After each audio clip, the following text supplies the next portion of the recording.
Hello dear students, in this video we will study budget line, budget set and its property. In continuation with our previous video of indifference curve analysis, budget set. The question number 1 is first that what is budget set of a consumer mean? It refers to an attainable combination of a set of two goods given price of the goods and income of the consumer.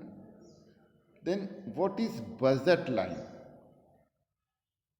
Budget line showing different combination of a set of two goods that a consumer can buy given his income and the price of goods.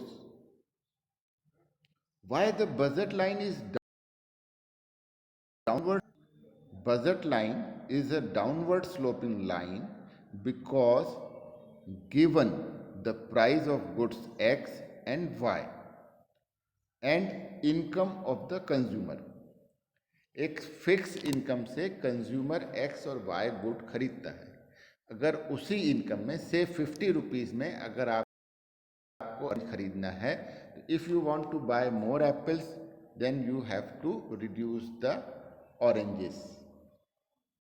More of good X can be purchased only when less of good Y on Y-axis is purchased.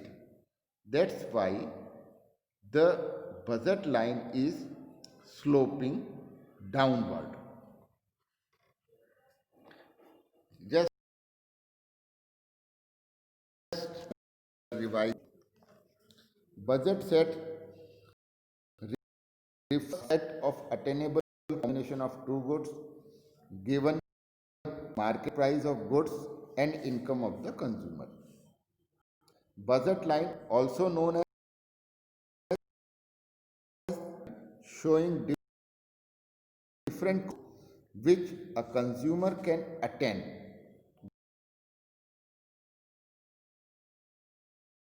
and these goods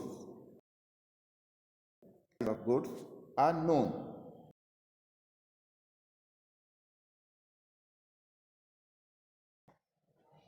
Now look at the table 2, budget set of a consumer. Note, this budget set is drawn on the assumption that consumer's income or budget is rupees 60. Good 1 or price of good 1 is rupees 2 per unit and price of good 2 is rupee 1 per unit. If good 2 is purchased, 60 units can be purchased. If all of good 1 is purchased, then 30 unit at the rate of 2 per unit can be purchased from the 60 rupees. Here are different combination. If good 1 is 0, good 2 can be purchased 60. If good 1 is 10, at the rate of 2 per unit 20, plus at the rate of 1 per unit good 2 is 40. Similarly, you can see here 20, 20 and 30, 0. This is all combinations of these 0, 60, 10, 40, 20, 20, 30, 0 is the budget set of the consumer. Now see here, what is the budget set? Budget sets refers to the attainable combination of set of two goods and income of the consumer. The budget set equation, briefly called budget equation, is price of first commodity into number of first commodity plus price of second quantity into number of second quantity less than equal to y.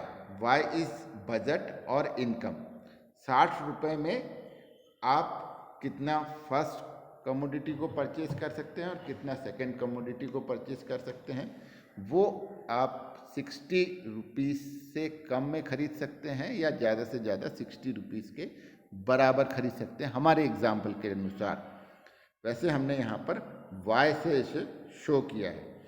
Budget set is also called budget constraint as it shows the limit constraint up to which the consumer can buy a set of two goods with his given income।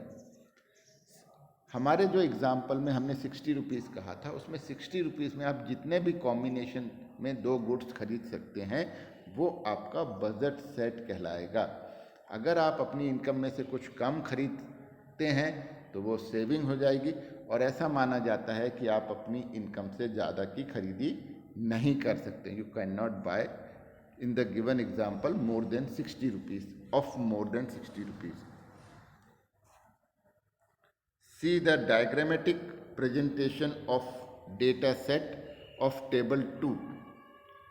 ये जो अभी हमने ऊपर आपको table 2 दिखाया था उसका diagrammatic representation है। 60 अगर हमें मिल रहा है जब x हम 0 ले रहे हैं, 30 हमें मिल रहा है जब हम y को 0 ले रहे हैं।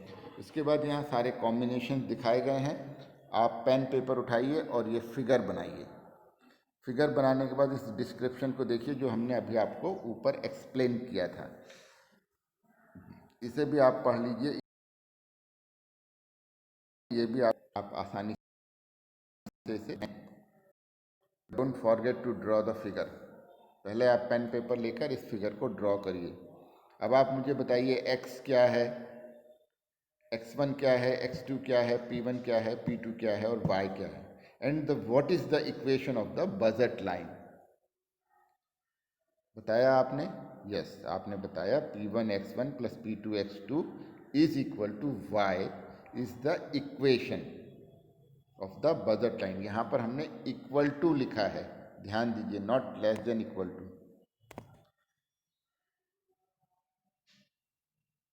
Just revise again what is budget line shown here. आपको ऑलरेडी समझाया गया कि बजट लाइन क्या होती है।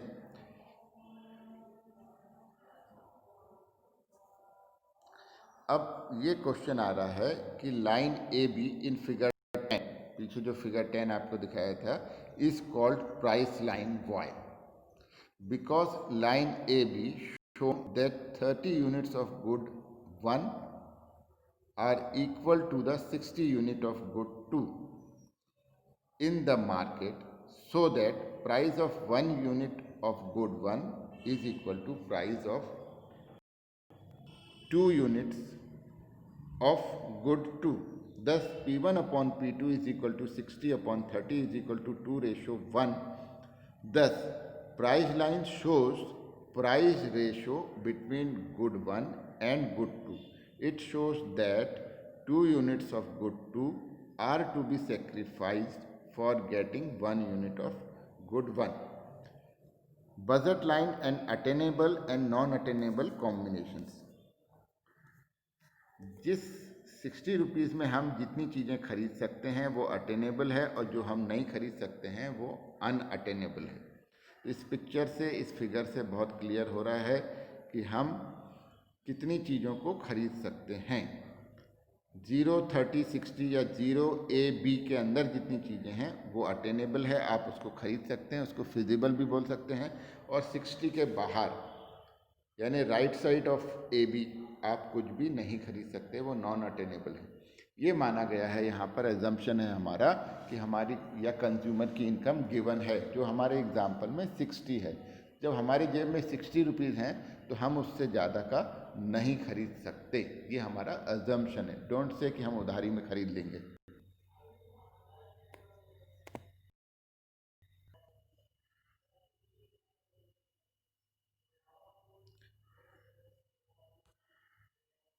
इतना पढ़ लेने के बाद आप आसानी से बता सकते हैं कि बजट सेट और बजट लाइन में क्या डिफरेंस है।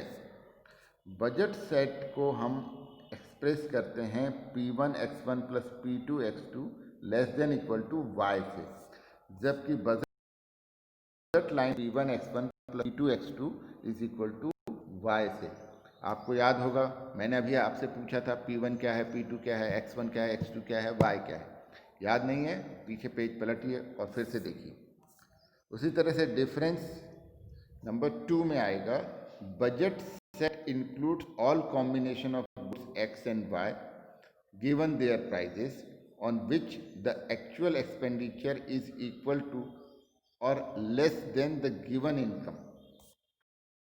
हम क्या कर रहे हैं, budget line includes only such combination of good X and Y given their prices on which the actual expenditure by the consumer is exactly equal to the given income।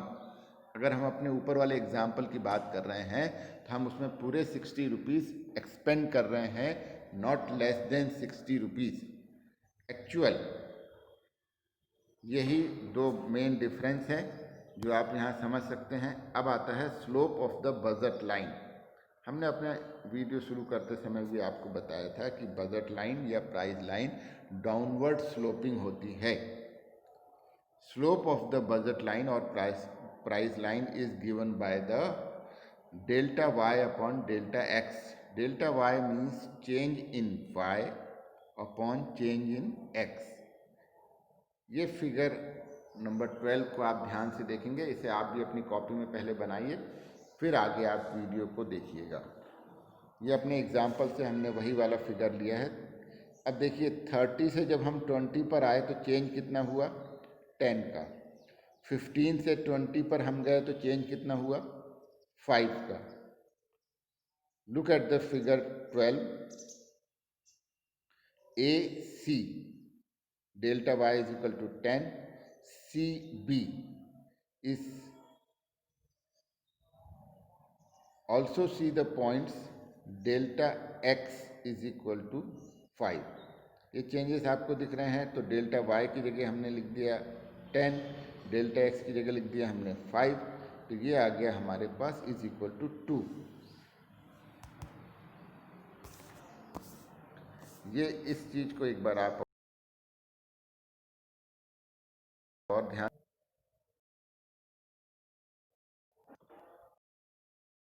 just go through the text given here. If any doubt, any confusion, you can ask me.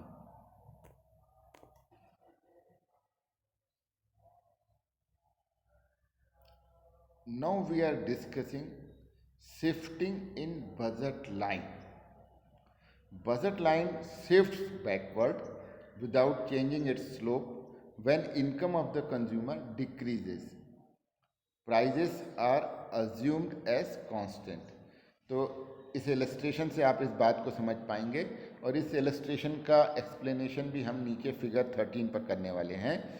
सबसे पहले हमारा example वही है, जब हमारा जो y था वो ₹60 था, इनकम हमारी 60 थी और हमने ये कॉम्बिनेशंस खरीद पाए थे। अब अगर इनकम बढ़ जाती है तो न्यू बजट सेट हमारा क्या होगा, जब हमने इनकम को नई इनकम के साथ इसे देखा है। अब हमारी इनकम हो गई y इज इक्वल टू 120, तो 120 रुपीज़ में अपन डिफरेंट आइटम खरीद सकते हैं, डिफरेंट नंबर ऑफ आइटम्स खरीद सकते हैं। तो ये 0 120 हो गया, 20 80 हो गया, 40 40 हो गया, या 60 0 हो गया। 60 का डबल हो गया 120, और अगर ₹1 के रेट से खरीदेंगे तो 120 खरीद सकते हैं। ₹2 के रेट से 20 इंटू 2 इज इक्वल टू 40, और ₹1 के रेट से 80, 120 हो जाएगा। उसी तरह से अगर हमारी नई इनकम तीसरे केस में कम हो जाती है, 30 रुपीज़ हो जाती है, तो अब हम ज़्यादा आइटम नहीं खरीद पाएंगे। हम गुड 1 को अगर 0 रखते हैं तो गुड 2 को केवल 30 खरीदेंगे ₹1 के रेट से, और ₹2 के रेट से गुड 1 को हम केवल 15 खरीद सकते हैं, या हम 5 खरीद सकते हैं गुड 1 को, और 20 खरीद सकते हैं गुड 2 को 30 रुपीज़ में। Consequent upon increase and decrease in consumer's income, his budget line shift to the right and left as shown in the figure 13। अगर हम ज़्यादा आइटम खरीद पा रहे हैं तो हम राइट हैंड साइड में शिफ्ट हो जाएंगे जब हम 60 से 120, और अगर हम कम आइटम खरीद पा रहे हैं तो हम लेफ्ट हैंड में शिफ्ट हो जाएंगे EF पर। तो इस फिगर को आप कॉपी में ड्रॉ करिए, बनाइए, और जो एक्सप्लेनेशन है उसको आप अपने से एक्सप्लेन करिए। कोई भी दिक्कत हो तो आप मुझसे पूछिए इन एनी वे। बहुत सिंपल है। जब हम ज़्यादा आइटम खरीदेंगे तो हम राइट में चले जाएंगे, कम आइटम खरीदेंगे तो हम लेफ्ट में चले जाएंगे। कम आइटम कब खरीदेंगे? जब आपकी बजट या इनकम कम हो जाती है। ज़्यादा आप तब खरीद पाएंगे जब आपकी इनकम बढ़ जाती है। तो इसका जो स्लोप रहेगा वो वही रहेगा, केवल शिफ्ट हो जाएगा राइट में या लेफ्ट में। यह डिस्क्रिप्शन यहाँ पे दिया गया है, please go through the description. अब नेक्स्ट पॉइंट पर आते हैं। यदि एक ऑब्जेक्ट, एक चीज कोई सस्ती हो जाए और हम पहले वाले आइटम मान लीजिए कि कोई वस्तु गुड एक्स सस्ती हो गई तो हम उसकी ज़्यादा यूनिट खरीद सकेंगे, या गुड वाई सस्ता हो गया है तो हम उसकी ज़्यादा यूनिट खरीद सकेंगे। ऐसा हमने फिगर 14 और 15 में यहाँ आपको दिखाया है। ध्यान से देखिएगा। In figure 14 px falls and budget line rotates to the right starting from the y-axis. In figure 15 py falls and budget line rotates to the right starting from x-axis. जिस वस्तु की कीमत कम हो जाएगी उसे आप ज़्यादा खरीद पाएंगे, इसलिए वो उस एक्सिस में थोड़ा आगे की ओर शिफ्ट हो जाएगा। इसे फिगर को आप बनाइए और एक बार रीडिंग करिए और आप समझ पाएंगे। फिगर 16 में भी इसी तरह का डिस्क्रिप्शन दिया हुआ है, सिंपल है, आप उसे देख सकते हैं। ये फिगर 16 है।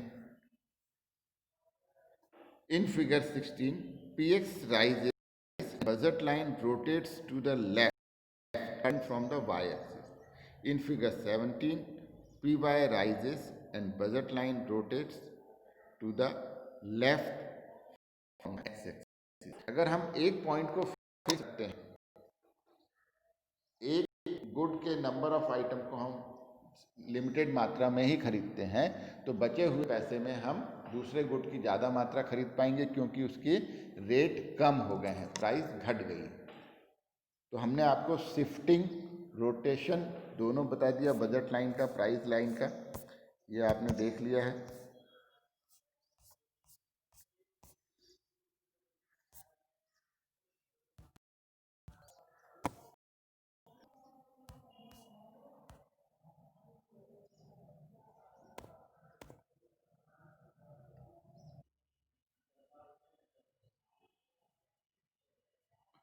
Now we will see budget line and the IC, that is indifference curve. इनमें आपस में क्या रिलेशन हो सकता है और वो किस तरह से कंज्यूमर्स इक्विलिब्रियम को एक्सप्लेन करते हैं। Condition 1, MRS x to y is equal to px upon py, slope of IC is equal to slope of price line. Equilibrium की हम बात कर रहे हैं, और IC and price line are tangent to each other. Tangent का मतलब ये है कि प्राइस लाइन को आईसी कर्व किसी एक पॉइंट पर टच करेगा। The consumer will strike his equilibrium only when MRS is equal to px upon py, because no other point within the range of attainable or feasible combinations of good x and good y can he maximize his satisfaction. Figure 19 illustrates this fact. इस figure 19 में अब आपको देखना है। हमने budget line भी समझ लिया है और इंडिफरेंस कर्व भी समझ लिया है। इंडिफरेंस कर्व की प्रॉपर्टी आपको याद होगी, जो हायर इंडिफरेंस कर्व होगा वो हायर लेवल ऑफ सेटिस्फैक्शन देगा। तो नेचुरली IC1 जो है हमारा, वो हायर लेवल ऑफ सेटिस्फैक्शन नहीं दे रहा है, क्योंकि IC2 उससे ज़्यादा दे रहा है। अब IC3 हमारा और ज़्यादा लेवल ऑफ सेटिस्फैक्शन को शो करता है, परंतु वो कहाँ पर है? अनअटेनेबल है, क्योंकि हम उतना ही खरीद सकते हैं जो हमारी प्राइस लाइन में है या बजट लाइन पर है। तो हम किन्हें खरीद सकते हैं? हम जी और ई पॉइंट जो हैं वो हमारी प्राइस लाइन पर हैं, परंतु एफ और जी में जो स्थिति दिख रही है हमें वो नीचे वाला आईसी कर्व है, जबकि ऊपर वाला आईसी कर्व IC2 है। इसीलिए ये जो ई पॉइंट है जहाँ पर IC curve tangent to budget line है, यही हमारे लिए पॉसिबल होगा। तो इसे हम समझते हैं और डिस्क्रिप्शन ऑफ फिगर यहाँ पे दिया हुआ है, समझ पा रहे होंगे इसको। E is the point of equilibrium. Points like F and G or any other to the left or right of E fall on a lower indifference curve. Therefore, E is the only point of equilibrium where satisfaction is maximized. PQ is the budget line. Figure को देखिए ध्यान से, यहाँ पर ये PQ आपकी budget line है।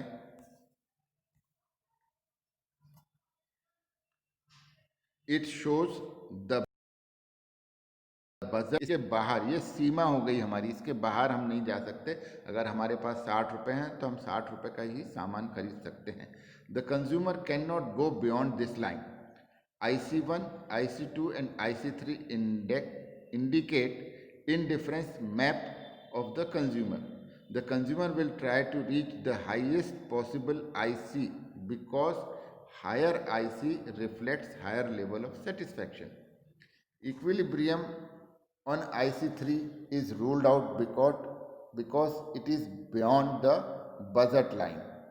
Any point on the budget line to the left of E like F or the right of E like G falls on the lower IC. Both F and G are on IC1, which offers lower satisfaction than IC2. Hence, the consumer would prefer to stick to point E and E alone, given his income and prices of the good X and Y. तो ये consumer जो होगा वो maximise कर रहा है अपने satisfaction को IC2 पर। तो IC2 की जो लोकेशन है वो क्या है, tangent to PQ budget line. ये पॉइंट 1 हो गया। अब ये पॉइंट 2 आपको बहुत क्लियर हो जा रहा है अपने आप ही। Condition 2, IC is convex at a point of equilibrium. At a point of equilibrium IC must be convex to the origin. Why? The reason is as under. अब आप इस रीजन को ध्यान से पढ़िए और इस फिगर को आप पहले कॉपी में ड्रॉ कर लीजिए, फिर हम इसको एक्सप्लेन करेंगे। आपने देख लिया है यहाँ पर 3 IC कर्व बनाए गए हैं। IC1 बजट लाइन के नीचे की ओर है जो कॉनकेव बनाया गया है। IC2 बजट लाइन के ऊपर है जो कॉन्वेक्स है। IC3 भी कॉन्वेक्स है। अब इन तीनों को आपको ध्यान से समझना है। हम आपको समझाएं उसके पहले आप यहाँ ये जो डिस्क्रिप्शन दिया हुआ है इसकी एक बार रीड करके अपने फिगर जो आपने ड्रॉ है उसके साथ इसे मैच करिए। तो अब आपने रीडिंग कर लिया होगा, आपने फिगर भी ड्रॉ कर लिया है। अब हम लिखना शुरू करते हैं। ध्यान से देखिएगा, फिगर आपने ड्रॉ कर लिया है, आप अपनी कॉपी में देखिए। E point of equilibrium MRS XY PX upon PY, ये हमने पीछे भी पढ़ चुके हैं। But IC is concave and therefore equilibrium is not stable. जब वो कॉनकेव रहेगा तो इक्विलिब्रियम स्टेबल नहीं होगा।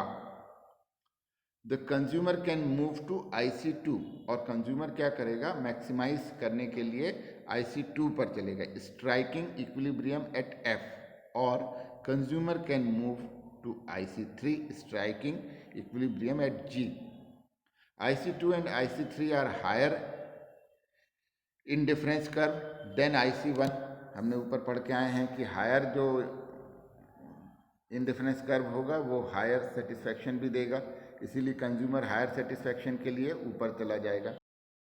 ये जो अब हम आपको डिस्क्राइब किया, आप एक बार और इससे आपको सारी बातें क्लियर हो जाएगी। Let us assume that the consumer strikes his equilibrium at point E where M are S X Y P X upon P Y, but I C is not convex. Convex नहीं है यहाँ पर, बल्कि क्या है, वो कॉनकेव है। This can not be point of stable equilibrium because, ये स्टेबल इक्विलिब्रियम नहीं हो सकता। क्यों? क्योंकि हमें कंज्यूमर की इनकम और वस्तुओं की प्राइस गिवन है।